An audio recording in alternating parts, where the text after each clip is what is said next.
And fallout from the state budget crisis continues today. The judicial branch announcing the first round of courthouse closings.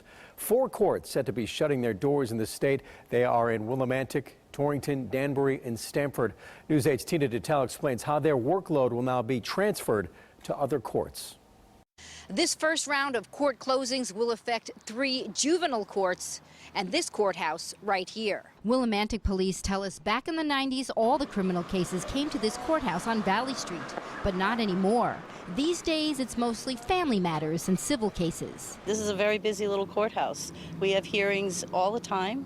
This Judicial District Courthouse in Willimantic, along with the juvenile matters heard in Danbury, Stamford, and Torrington, will be shut down, and their cases will head to these other courthouses. We will be jammed up in courtrooms both in Danielson and in Putnam. It's not going to be as easy to get heard. Attorney Norma Arell says that's because cases now heard in Willimantic will be transferred to Putnam and Danielson. It's probably 45 minutes compared to 15 minutes from here. Juvenile cases in Danbury will be transferred to Bridgeport and Waterbury, while those in Torrington will be transferred to Waterbury and New Britain. Juvenile cases in Stamford will go to Bridgeport. Willimantic's juvenile court will stay put. We're happy to see that remained open.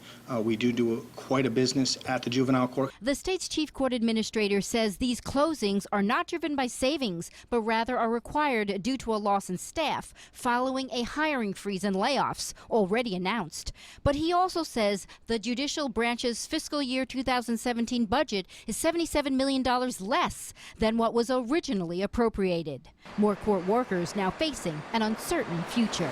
There's a feeling of tension, as is often the case in a situation like this, and it's sad to see. It's very sad to see. So far, the state court system has laid off about 300 employees and expects to lay off another 200 more.